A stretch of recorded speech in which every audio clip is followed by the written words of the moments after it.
Veljan group అని ఒక చాలా ఫేమస్ గ్రూప్ ఉంది. వీళ్ళు మోటార్స్, గ్రౌండ్ లెవెల్ వాటర్ దీనికి సంబంధించి వాళ్ళు చేస్తూ ఉంటారు. అలాగే అబ్రాడ్ లో కూడా మార్కెటింగ్ కంపెనీస్ అవి చాలా ఉన్నాయి వీళ్ళకి. దీని అధినేత వెలమాటి చంద్రశేఖర్ జనార్దన్ రావు. ఈయన చాలా చాలా మంచివారు అనమాట. ఏలూరు మనకు చాలా తెలిసినటువంటి వాళ్ళు చెప్పిన ఇన్ఫర్మేషన్ ప్రకారం ఆంధ్రప్రదేశ్ ఏలూరులోని ప్రభుత్వ ఆసుపత్రికి దాదాపు 40 కోట్ల వరకు ఆయన విరాళం ఇచ్చారు. దానికి సంబంధించి కన్స్ట్రక్షన్స్ కూడా ఇంకా జరుగుతూనే ఉన్నాయి. అట్లాగే అక్కడ ఏలూరు దగ్గర ద్వారకా తిరుమల అని ఉంటుంది. చెన్ తిరుపతి అంటారు, ఐడియా ఉందేమో మీకు. 40 కోట్ల విరాళం అక్కడ ఇచ్చారు. అట్లా చాలా చోట్ల ఎన్నో రకాల చారిటీ వర్క్స్ ఇవన్నీ కూడా చేసేటువంటి అలవాటు ఉన్న వ్యక్తి ఆయన. ఆయనకి ఒక కొడుకు, ముగ్గురు కూతుళ్ళు ఉన్నారు. అయితే ఫర్దర్ గా ఈయనకి దాదాపు 85 సంవత్సరాల వయసు. సో ఈ కంపెనీ డైరెక్టర్ గా ఎవరిని చేయాలి అనుకున్నప్పుడు, డిస్కషన్ వచ్చినప్పుడు పెద్ద కూతురు యొక్క కొడుకు శ్రీకృష్ణ ఆయనే. అంటే ఈయన చారిటీ చేసినా లేకపోతే ఏదన్నా ఒక నిర్ణయాన్ని తన కంపెనీ పరంగా తీసుకున్నా, ఇలాంటి ఏం చేసినా సరే బాగా ఎంక్వైరీ చేసి డీప్ గా స్టడీ చేసి అప్పుడే ఆ నిర్ణయాన్ని బయట పెట్టేటువంటి మెంటాలిటీ ఉన్న వ్యక్తి అని చెప్తున్నారు. సో ఆయన ఏం చేశారంటే, ఓకే, ఇద్దరు మన వాళ్ళని అబ్జర్వ్ చేశారు. పెద్ద కూతురు కొడుకు పేరు శ్రీకృష్ణ, రెండో కూతురు సరోజిని దేవి. వీళ్ళతో ఈయనతో పాటే ఉంటుంది సరోజిని దేవి కూడా.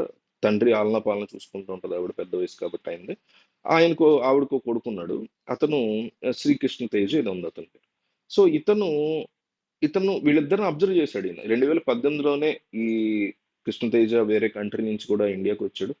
సో ఇద్దరిని అబ్జర్వ్ చేసుకుంటే ఇద్దరిని కూడా తన కంపెనీలో డిఫరెంట్ డిఫరెంట్ పొజిషన్స్ లో చిన్న చిన్న ఉద్యోగాలు ఇచ్చి ఒక 3 సంవత్సరాలు అట్లా చెక్ చేశాడు. చేసేసరికి శ్రీకృష్ణ యొక్క కెపాసిటీ కానీ అతని యొక్క ఇది కానీ పర్ఫెక్ట్ గా అనిపిస్తుంది, బాగానే ఉన్నాడు బాగా ఇది అని. వెంటనే అతను డైరెక్టర్ చేసేసాడు. మరి చిన్న కూతురికి వాళ్ళకి అన్యాయం చేయకుండా 4 కోట్ల షేర్లు విలువ 4 కోట్లకు పెరగొచ్చు, రేపు పొద్దున తగ్గొచ్చు. 4 కోట్ల విలువైనటువంటి షేర్లు రెండవ మనవడికి అప్పచెప్పాడు. అక్కడ స్టార్ట్ అయింది గొడవ. నువ్వు చెప్తేనే కదా 2 సంవత్సరాల పాటు నేను మన కంపెనీలో గొడ్లా పనిచేశాను, నువ్వెందుకు నాకు ఇవ్వలేదు అనేటువంటి గొడవ జరగడం స్టార్ట్ అవుతుంది మొన్నటి నుంచి. అయితే ఈవిడ ఆ తల్లి నచ్చ చెప్పడం ప్రయత్నం చేసింది. అయితే ఈయన ఏంటంటే పెద్ద అయినా వీళ్ళిద్దరిని 2 సంవత్సరాలు అక్కడ పెట్టి అక్కడ ఉండే ఎంప్లాయీస్ ఉంటారు కదా, వీళ్ళు పనిచేసే దగ్గర నమ్మకస్తులైన, ఈయనకి ఎన్నో సంవత్సరాలు, 50 సంవత్సరాల సంస్థ ఇది. ఈయన వయసు 85, ఆయన 30లో పెట్టాడు. 50 సంవత్సరాలు అయింది. కంపెనీయే 50 సంవత్సరాల నుంచి రన్ అవుతుంది. అందులో ఎంతో మంది నమ్మకస్తులు ఉంటారు, 10, 15, 20 సంవత్సరాల నుంచి పనిచేసేవాళ్ళు. వాళ్ళ నుంచి వీళ్ళిద్దరు ఫీడ్బ్యాక్ తీసుకున్నప్పుడు రెండో మనవడి యొక్క ఫీడ్బ్యాక్ వరస్ట్ గా ఉంది. సో అందుకని ఇవ్వలేదురా నీకు అని చెప్పి ఓపెన్ గా చెప్పేస్తే, లేదు నాకు కావాల్సిన డైరెక్టర్ పొజిషన్ వాడికి ఎందుకు ఇస్తాం. ఇతనేమో ఒక చూడడానికి కూడా, అంటే మనం కన్ఫర్మ్ చేయట్లేదు కానీ చూడడానికి ఒక మాదక ద్రవ్యాలు తీసుకునేటువంటి వ్యక్తి మొహంలో ఉంది ఆ మొహం అయితే.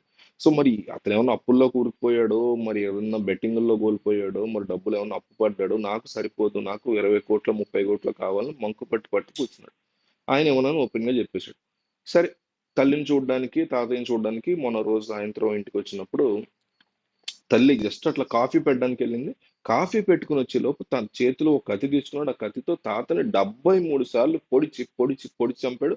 మధ్యలో తల్లి వచ్చి మరి కన్న తండ్రిని చంపుతున్నాడు, కన్న కొడుకు ఇక గట్టి గట్టిగా అరుపులు. ఆవిని కూడా పొడిచేశాడు. వాచ్మెన్ వచ్చి అబ్బోతే వాడిని బెదిరించాడు. గోడ దూకి పారిపోయాడు. ఒక 1 డే తర్వాత అతను ట్రాక్ చేశారు, ఫోన్ రికార్డ్ అవును పెట్టి ట్రాక్ చేశారు, అరెస్ట్ చేశారు, కస్టడీలో తీసుకున్నారు. అది ఈ వెల్జన్ గ్రూప్ సంబంధించి రీసెంట్ జరిగినటువంటి ఇన్సిడెంట్.